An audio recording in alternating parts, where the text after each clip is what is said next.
तो यहीं से इस नॉर्मल रिएक्शन की शुरुआत होगी।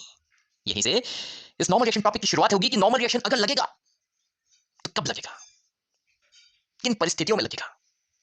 क्योंकि याद रखें, ये जो पूरा Newton's laws of motion chapter है, ये पूरा का पूरा आपके फोर्सेस की सही जानकारी, फोर्सेस के सही इंफॉर्मेशन पर डिपेंड करती है, फोर्सेस पर डिपेंड करती है। इनफैक्ट फोर्स डायग्राम जो आप बनाते हो, फ्री बॉडी डायग्राम जो आप बनाते हो, उस पर डिपेंड करता है, उसके इर्द गिर्द घूमता है पूरा topic Newton's laws of motion. क्योंकि अगर आपकी फ्री बॉडी डायग्राम गलत बन गई बेटा, फोर्स डायग्राम गलत बन गई, यानी कि फोर्स का हिसाब किताब ही अगर गलत हो गया आपका, तो क्या आप कभी भी न्यूटन सेकंड लॉ जो कि net force equal to M into A, net force equal to M into A है, क्या वो सही से लगा पाओगे आप? जब आपके फोर्स का हिसाब किताब ही बिगड़ गया, तो क्या फोर्स इक्वल टू एम सही से लगा पाओगे? बिल्कुल नहीं लगा पाओगे। ऑलराइट, तो पूरा का पूरा जो फोकस होना चाहिए इस चैप्टर के अंदर, वो फोर्सेस पे होना चाहिए। Hello guys, welcome again to this session. और इस वाले सेशन के अंदर हम लोग न्यूटन्स लॉज ऑफ मोशन के थर्ड लेक्चर के अंदर इसे आगे बढ़ाते हुए जो टाइप्स ऑफ फोर्सेस हमने पिछले लेक्चर के अंदर देखा था, एक नॉर्मल रिएक्शन, एक टेंशन और एक फ्रिक्शन का नाम मैंने आपको बताया था। ऑलराइट, तो उसी सिलसिले को आगे बढ़ाते हुए आज हम धीरे धीरे एक एक को डिटेल में समझना शुरू करेंगे। ठीक है, सबसे पहले बात कर लेते हैं नॉर्मल रिएक्शन की। सबसे पहले बात कर लेते हैं हम नॉर्मल रिएक्शन की। काफी बच्चों ने पढ़ रखा होगा पहले से पढ़ रखा होगा, तो क्यों ना मैं आपसे एक सवाल पूछ लूं शुरू में। चलो, तो देखो, ऐसा है कि सपोज हमारे पास एक टेबल है, हमारे पास एक टेबल है या एक सरफेस है, उसके ऊपर हमने क्या किया, एक ब्लॉक को रख दिया, कुछ इस तरीके से एक ब्लॉक को रख दिया। अब ये तो हमें मालूम है कि यह जो टेबल है, ये इस ब्लॉक पे नॉर्मल रिएक्शन लगाएगा। जो बच्चे जानते हैं, अच्छे से जानते हैं कि वर्टिकली अपवर्ड लगाएगा। ये जो टेबल है ब्लॉक पे वर्टिकली अपवर्ड लगाएगा। बिल्कुल ठीक बात। हमने बगल में क्या किया, एक और ब्लॉक प्लेस कर दिया, कुछ इस तरीके से। बगल में हमने कांटेक्ट में, यहां पे कांटेक्ट है, एक और ब्लॉक हमने प्लेस कर दिया। हमने कह दिया कि ये ए ब्लॉक है और ये बी ब्लॉक है, दोनों इस हॉरिजॉन्टल सरफेस के ऊपर, फिक्स्ड सरफेस है, इसके ऊपर दोनों ब्लॉक्स रखे हुए हैं। अब मुझे एक बात बताओ कि ये तो हम जानते हैं, मानते हैं कि ए पर भी और बी पर भी एक नॉर्मल रिएक्शन वर्टिकली अपवर्ड लगेगा, कुछ इस तरीके से। ए पर लगेगा नॉर्मल रिएक्शन ऊपर की ओर, बी पर भी लगेगा नॉर्मल रिएक्शन ऊपर की ओर। बिल्कुल सही बात। इसे हम चलो n1 कह देते हैं, इसे हम n2 कह देते हैं। अब सवाल यह है कि ए पर ब्लॉक ने, सॉरी, ए पर सरफेस ने ऊपर लगाया, बी पर भी सरफेस ने ऊपर लगाया, क्या ए और बी के बीच में भी नॉर्मल रिएक्शन लग रहा होगा? यस, काफी बच्चे कह रहे हैं यस, बिल्कुल सही बात। अब मुझे एक बात बताएं कि ए और बी के बीच में इस वक्त अगर नॉर्मल रिएक्शन लग रहा है, आई रिपीट, यदि इस वक्त ए और बी के बीच में नॉर्मल रिएक्शन लग रहा है, तो बी पर ए ने किधर को लगा रखा है नॉर्मल रिएक्शन, राइट में या लेफ्ट में? बी पर जो नॉर्मल रिएक्शन लग रखा है इस वक्त, वो किधर लग रखा है, राइट में या लेफ्ट में? राइट में या लेफ्ट में? बी पर मैंने पूछा, किस पर पूछा मैंने? बी पर पूछा कि बी पर ए ने किधर को नॉर्मल रिएक्शन लगा रखा है। तो काफी स्टूडेंट्स का जवाब होगा टूवर्ड्स राइट, क्योंकि आपने पढ़ रखा है। ये मैं पढ़े लिखे बच्चों से बात कर रहा हूं इस समय ठीक है, तो जो बच्चे पढ़ रखे हैं उनको ये मालूम है कि हाँ भाई, नॉर्मल रिएक्शन हमेशा बॉडी की तरफ लगता है। जो नए बच्चे हैं वो जरा अभी ट्रेलर देखें, थोड़ी देर एंजॉय करके, उसके बाद मैं इस पर डिटेल में आता हूं। ठीक है, तो बात ये आ गई कि जो पढ़ चुके हैं बच्चे वो जानते हैं कि normal reaction always act towards the body, और इस नाते हम कह सकते हैं कि जो नॉर्मल रिएक्शन होगा बी पर, वो किधर लगेगा, टूवर्ड्स राइट लगेगा। ए बी पर धक्का लगा रहा है, बी की तरफ टूवर्ड्स द बॉडी लगना चाहिए, तो टूवर्ड्स द बॉडी का मतलब राइट की ओर।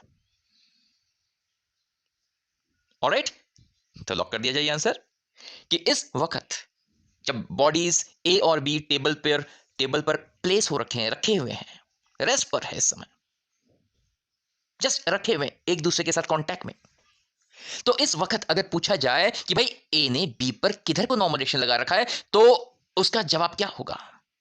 पहला ऑप्शन टूवर्ड्स राइट, दूसरा ऑप्शन टूवर्ड्स लेफ्ट, तीसरा ऑप्शन डेटा इनसफिशिएंट डाल देते हैं, चौथा ऑप्शन क्या बनाए? चलो चौथा option none of the above. चार ऑप्शंस दे दिया मैंने, राइट को, लेफ्ट को, कौन सा? तो काफी बच्चों का answer yes, towards right, towards right. लेकिन दुख की बात है, दुख की बात है बेटा कि आंसर टूवर्ड्स राइट नहीं होगा। आंसर इस केस के अंदर नॉर्मल रिएक्शन का बी पर टूवर्ड्स राइट नहीं होगा, ना ही टूवर्ड्स राइट होगा, ना ही टूवर्ड्स लेफ्ट होगा। आंसर होगा option D, none of the above. Answer होगा नन ऑफ द अबव। क्योंकि क्योंकि इस वक्त ए और बी के बीच में कोई नॉर्मल रिएक्शन लग ही नहीं रहा होगा। कोई नॉर्मल रिएक्शन लग ही नहीं रहा होगा। कैसे? आपने तो पढ़ रखा है, काफी बच्चों ने पढ़ रखा है, ए और बी कांटेक्ट में है और नॉर्मल रिएक्शन एक कांटेक्ट फोर्स है। कांटेक्ट में है ए और बी, तो भाई कंफर्म है इनके बीच में नॉर्मल रिएक्शन लग रहा होगा, और नॉर्मल रिएक्शन हमेशा परपेंडिकुलर में लगता है, ये आपको मालूम है, जो बच्चे पढ़ चुके हैं मालूम है उनको, और वो हमेशा टूवर्ड्स बॉडी लगता है। इस नाते तो आंसर राइट में आता है। लेकिन कुछ बच्चों को, आप में से कुछ बच्चों को यह मालूम भी होगा कि इस वक्त, सही बात है, इस वक्त ए और बी के बीच में बेटा कोई भी नॉर्मल रिएक्शन नहीं लग रहा है, कोई भी नॉर्मल रिएक्शन नहीं लग रहा है। कैसे? बताते हैं। तो यहीं से इस नॉर्मल रिएक्शन की शुरुआत होगी, यहीं से इस नॉर्मल रिएक्शन टॉपिक की शुरुआत होगी कि नॉर्मल रिएक्शन अगर लगेगा तो कब लगेगा, किन परिस्थितियों में लगेगा।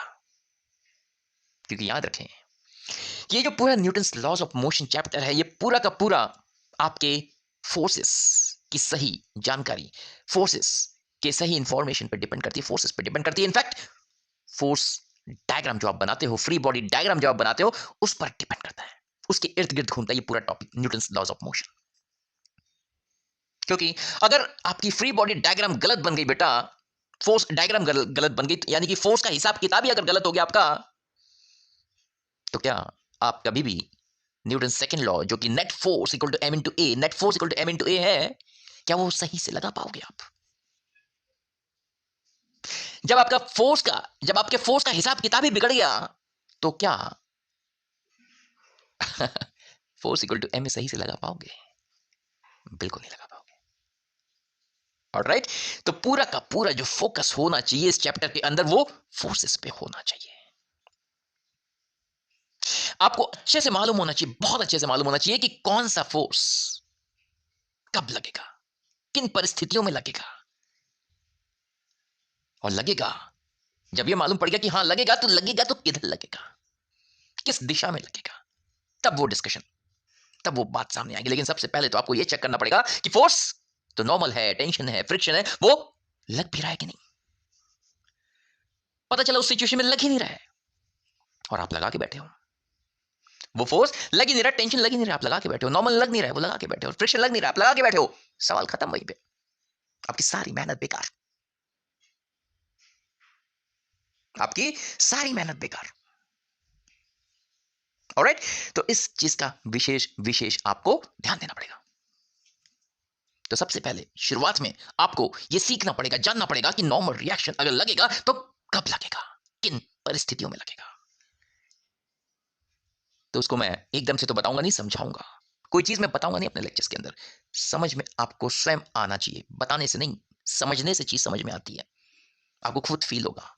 तो चलो इस सिलसिले को अगर हम देखें तो कुछ इस तरीके से आगे बढ़ाते हैं कि लेट्स से हम लोग बात ये कर रहे हैं कि ए और बी के बीच में इस वक्त नॉर्मल रिएक्शन लगेगा कि नहीं लगेगा। चलो ये सारा हटा देते हैं क्योंकि ये कोई भी चीज हमारे काम का नहीं है फिलहाल के डिस्कशन में। फिलहाल का डिस्कशन मुद्दा ये है कि ए और बी के बीच में नॉर्मल रिएक्शन लगेगा कि नहीं लगेगा। काफी स्टूडेंट्स को समझ में आ गया होगा अपने आप कि इस समय नहीं लगेगा, लेकिन अगर नहीं समझ में आया या जिनको समझ में भी आ गया उनको कंफ्यूजन है, कंफर्म नहीं है, तो चलो आगे की चीजें मैं थोड़ा सा बता दूं ताकि आपको वो चीज भी कंफर्म हो जाए। देखो इसका एक घरेलू तरीका मैं बता दे रहा हूं, घरेलू तरीका बता दे रहा हूं कि नॉर्मल रिएक्शन लगेगा या नहीं लगेगा इस सिचुएशन में, उसको देखने का नॉर्मल जो तरीका है, घरेलू इलाज जो है, घरेलू तरीका जो, वो क्या है कि आप दोनों में से किसी एक को हटा के देखोगे, दोनों में से किसी एक को हटा के देखोगे कि क्या दूसरी बॉडी अभी भी वैसी रह पा रही या नहीं रह पा रही। जैसे ए और बी है, यहां पे आप उसको हटाओगे जो कि सपोर्ट करके रखा है। यहां पे ए और बी में से आप किसी को भी हटा सकते हो, कोई प्रॉब्लम नहीं। क्यों? क्योंकि किसी ने किसी को सपोर्ट नहीं कर रखा है। तो ए और बी में से किसी को हटा लो। चलो मैं बी को हटा लेता हूं, मैं बी को हटा लेता हूं। अगर मैं बी को हटा लिया तो क्या ए, हौले से हटाया मैंने, धीरे से हटाया, ए को पता भी नहीं लगा, ए को झटका भी नहीं लगा, धीरे से हौले से हटा लिया। अगर बी को हटा लोगे तो क्या ए चल पड़ेगा? अगर बी को हटा लोगे तो क्या ए चल पड़ेगा? बिल्कुल नहीं चल पड़ेगा, बिल्कुल नहीं चलेगा। वो ए जो है पहले भी स्टेशनरी था और अभी भी बिल्कुल वैसे स्टेशनरी रहेगा। यानी कि बी के होने का या ना होने का कोई भी असर ए पर नहीं आने वाला, ए पर नहीं पड़ने वाला। ए बी है या नहीं है, उसका कोई भी असर ए पर नहीं पड़ने वाला। उसी तरीके से यदि आप धीरे से हौले से ए को हटा लेते हो इधर से, तो बी को पता भी नहीं लगेगा, वो तो वैसे ही पड़ा रहेगा। पहले भी रेस्ट पे था, अब भी रेस्ट पे रहेगा, अब भी रेस्ट पे रहेगा। ऑलराइट, तो अगर हम बात करें बेटा ए और बी की, तो ये दोनों आपस में एक दूसरे से बिल्कुल इंडिपेंडेंट है। किसी को किसी से कोई मतलब नहीं, किसी के होने से या ना होने से किसी को कोई फर्क नहीं पड़ता। इसका मतलब there is no dependency between the two blocks, no dependency, there is no dependency, there is no interaction between the two blocks. बेशक दोनों कांटेक्ट में है इस वक्त, बेशक दोनों इस वक्त कांटेक्ट में, लेकिन फिर भी no interaction, no dependency.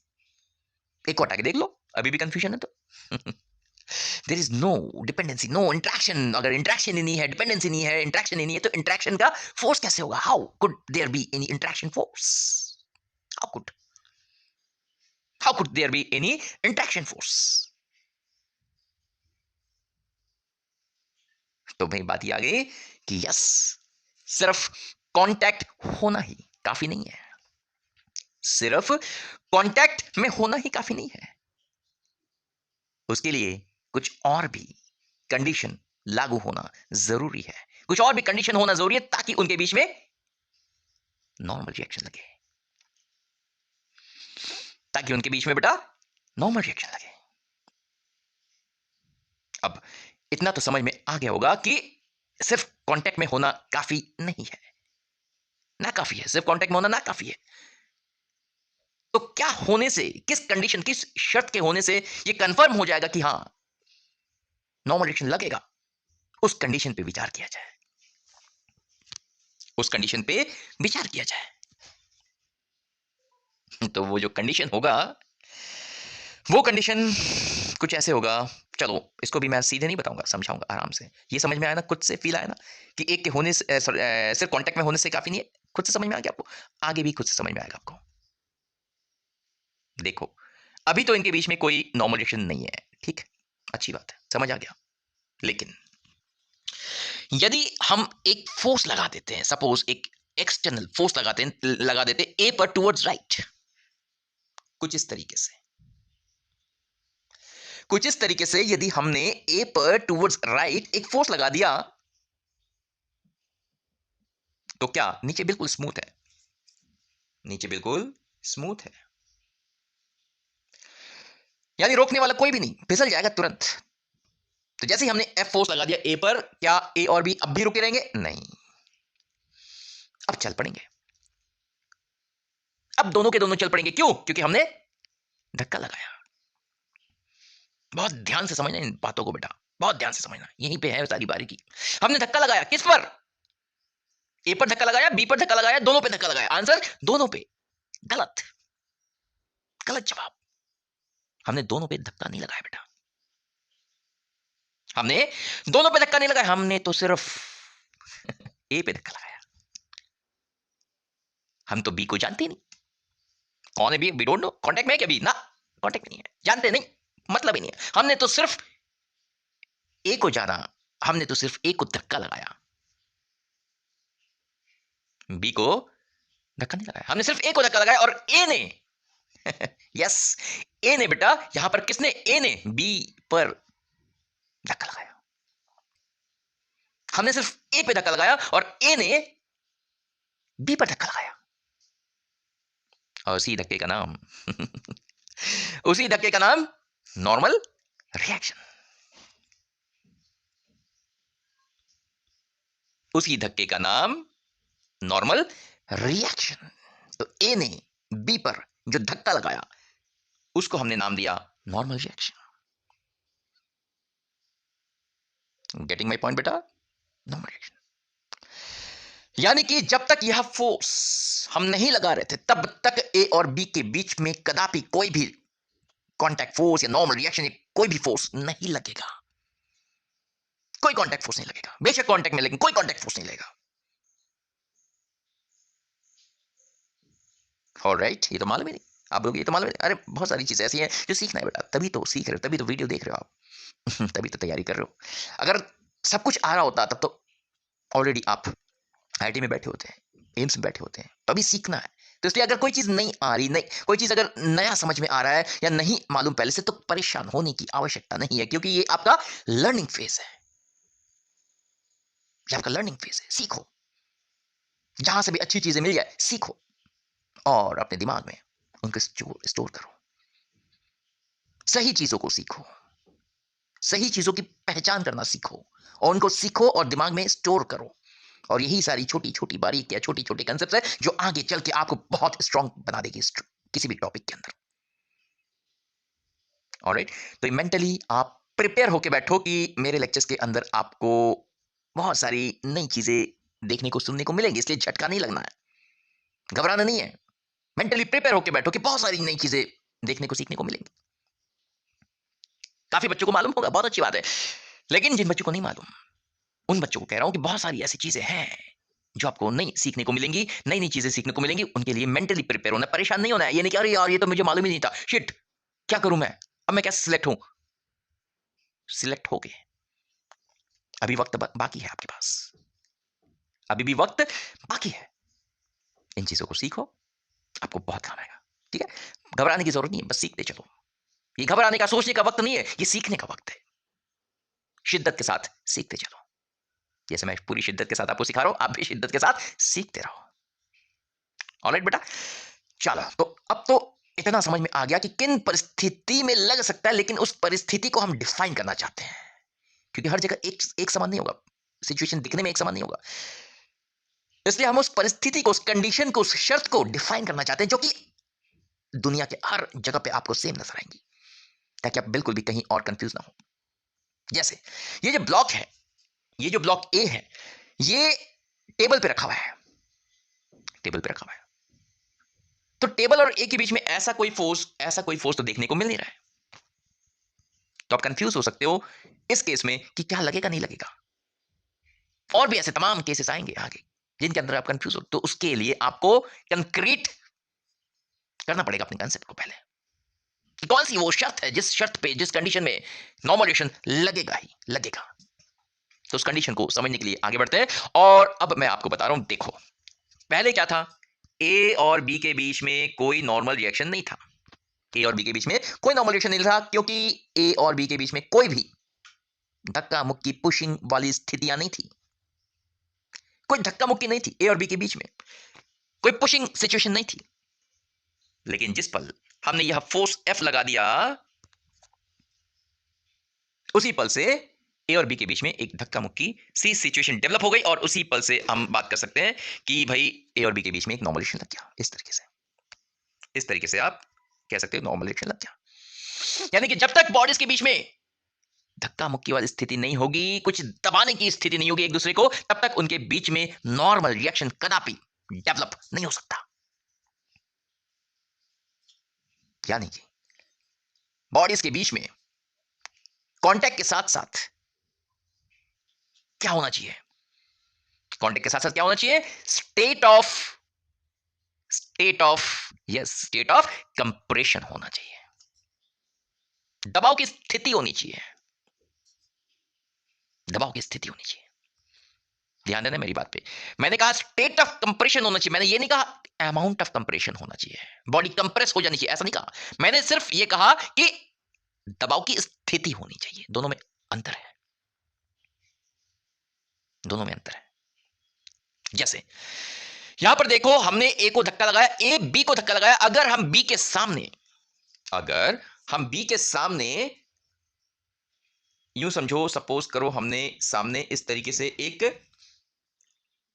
Wall लगा रखा, ऐसे बी को हमने रोक रखा है, यहां पे एक वॉल है सपोज, और हम पीछे से धक्का लगा रहे हैं, ए को, ए पर फोर्स लगा रहे हैं, ये वाला हम ए पर फोर्स लगा रहे हैं एफ, लेकिन आगे बी जा नहीं पा रहा है, आगे बी जा नहीं पा रहा है। और सपोज करो ये जो बी है, ये जो बी है एक कंप्रेसिबल बॉडी है, स्पंज से बना हुआ बॉडी, कंप्रेसिबल बॉडी, स्पंज का बना हुआ बॉडी है। तो अगर बी एक कंप्रेसिबल बॉडी होता और हम इसी तरीके से ए पर फोर्स लगा रहे होते और आगे से हमने एक वॉल खड़ी कर रखा है, यहां पे इस तरीके से एक वॉल खड़ा कर रखा है आगे, ताकि बी आगे जा ना पाए, तो क्या बी के अंदर कंप्रेशन आता? यस, बी के अंदर एक कंप्रेशन आता, अमाउंट ऑफ कंप्रेशन आता। ऑलराइट, यानी कि ए और बी के बीच में इस समय स्टेट ऑफ कंप्रेशन साफ दिख रहा है। और अगर बी स्पंज यानी कि कोई कंप्रेसिबल बॉडी होता तो उसमें कंप्रेशन भी आती। तो कंप्रेशन आती नहीं आती वो अलग मुद्दा है। वो कब होता? जब बॉडी बी जो है वो कंप्रेसिबल होता और सामने सामने रोक रखा होता, तब उसके अंदर कंप्रेशन आता, अमाउंट ऑफ कंप्रेशन आता। लेकिन हम इस अमाउंट ऑफ कंप्रेशन पर बिल्कुल भी इंटरेस्टेड नहीं है, no interest on this amount of compression. हम तो सिर्फ एक चीज पे इंटरेस्टेड है और वो है state of compression. I repeat, state of compression. बहुत ध्यान से इसको दिमाग में सेट करो। स्टेट ऑफ कंप्रेशन होना अनिवार्य है।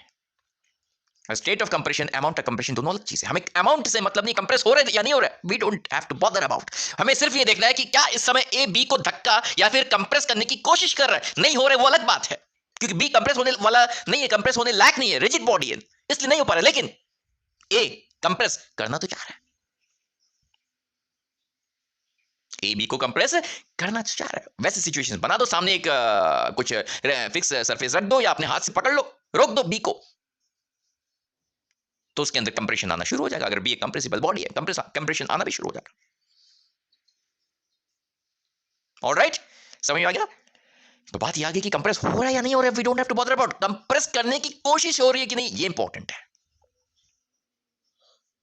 ये इंपॉर्टेंट है। Getting my point? तो ए और बी के बीच में इस समय क्योंकि एक amount of state of compression साफ दिख रहा है, इस वजह से हम कहेंगे कि इस समय ए और बी के बीच में नॉर्मल रिएक्शन जरूर लगेगा, जरूर लगेगा। Alright, amount of normal reaction जरूर लगेगा। अब अगर ए बी पर फोर्स लगा रहा है तो बी पर भी अगर ए बी पर फोर्स लगा रहा है तो बी भी ए पर फोर्स लगाएगा। Equal and opposite reaction. Newton क्या कहते हैं जानने से पहले, इक्वल एंड ऑपोजिट रिएक्शन। तो ए उसके रिएक्शन से बच नहीं पाएगा, तो बिल्कुल ऑपोजिट। ये चलो मैं बिल्कुल स्ट्रेट बनाने की कोशिश करता हूं, ये लो। तो ए पर भी बी जो है एक रिएक्शन दे मारेगा, तो ए पर बिल्कुल पीछे की ओर एक नॉर्मल रिएक्शन लगेगा। इस पर आगे चर्चा करेंगे, नेक्स्ट सेशन में चर्चा करेंगे। आगे मेरी कुछ क्लासेस है वो मैं कंप्लीट कर लूं, उसके बाद फिर आपको आगे का सेशन मिल जाएगा, ठीक है? तो ऐसे थोड़े थोड़े करके मैं आपको करवाता रहूंगा, इसको सीखते जाओ। आज के सेशन के अंदर मेन इस मुद्दे पर हमने बात करी कि what is the condition under which there is a normal reaction, there will act a normal reaction. What is the condition? उस कंडीशन पे हमने बात करी। अब देखो, चलते चलते एक लास्ट चीज और बता देता हूं। ये जो ए है इस वक्त सरफेस पे रखा हुआ है, टेबल पे रखा हुआ है, कोई कंप्रेशन नहीं। क्यों? टेबल रिजिड है, कोई कंप्रेशन नहीं है। लेकिन अगर ऐसे ही एक बॉडी को जो थोड़ा भारी है, लोहे की एक बॉडी को आप अपने सोफे पे रख दो, गद्दे पे रख दो, कंप्रेस होएगा नहीं होएगा? होएगा ना? समझ में आ गया? यानी कि इस समय ए और सरफेस के बीच में बेशक कोई कंप्रेशन नहीं है, अमाउंट ऑफ कंप्रेशन नहीं है, जो सरफेस वो कंप्रेस नहीं हो रहा है, लेकिन समझ में आ गया आप लोगों को, ए जो है इस समय नीचे वाले सरफेस को पूरी कोशिश कर रहा है कि वो दब जाए, कंप्रेस हो जाए। ये अलग बात है कि वो रिजिड होने की वजह से कंप्रेस नहीं हो पा रहा, नहीं हो रहा है, लेकिन कंप्रेस करना तो चाह रहा है।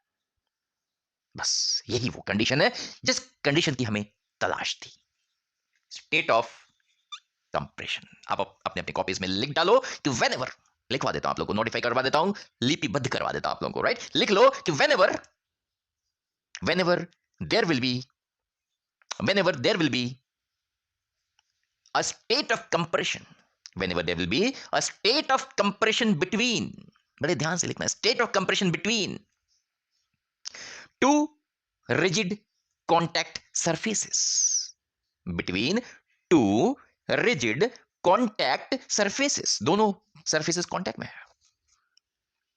between two rigid contact surfaces there will definitely be a normal reaction acting between them. There will definitely शब्द का यूज करें, definitely be a normal reaction acting between them. तो ये रही नॉर्मल रिएक्शन की कंडीशन, ठीक है बेटा? चलो, इस सेशन के अंदर मैंने आपको कंडीशन बता दिया, अगले सेशन के अंदर इसकी डायरेक्शन वगैरह चीजों पे डिस्कस करेंगे, और भी बहुत सारी सिचुएशंस के अंदर मैं आपको प्रैक्टिस करवाऊंगा, और ऐसी प्रैक्टिस होनी चाहिए आपकी कि जिंदगी में, दुनिया में कोई भी सवाल आ जाए, उसके अंदर नॉर्मल बनाने में आपको कभी कोई दिक्कत ना आवे, नॉर्मल पहचानने में, लग रहा है नहीं लग रहा है, ये पहचानने में कोई दिक्कत ना आवे। तो एक एक करके धीरे धीरे हम सीखते जा रहे हैं। हमारा टारगेट 2023 नहीं है, हमारा टारगेट 2024 है, ध्यान दें। और जो 2023 में एग्जाम देंगे उनके लिए मैं बता दूं कि बेटा आप इन सारी चीजों को अगर यूज करते हो, सीखते हो, तो आपकी 2023 का एग्जाम बहुत निखर जाएगा, ये भी मैं बता दे रहा हूं। मैंने इसलिए कहा 2024 क्योंकि मैं तेज भगाने वाला नहीं हूं, मैं स्किप करने वाला नहीं हूं, मैं आराम से पढ़ाऊंगा, आराम से बताऊंगा, हर चीज बताऊंगा आप लोगों को, हर चीज बताऊंगा। और जो 2023 वाले बच्चे हैं वो इन वीडियोस को बेशक देख सकते हैं, उनको बहुत फायदा होगा, जितना भी कवर हो जाएगा उतना भी बहुत होगा आप लोगों के लिए, ठीक है? तो अगर 2023 वाले बच्चे, all the best for your exams, अच्छे से एग्जाम दो और इन लेक्चर्स को आप फॉलो कर सकते हो, बहुत काम आएगा आपके, इतना तो मैं कह सकता हूं, ठीक है? चलो, तो ये सेशन में यहीं पे कंक्लूड करता हूं, अगले सेशन में फिर मिलते हैं, तब तक के लिए बाय बाय।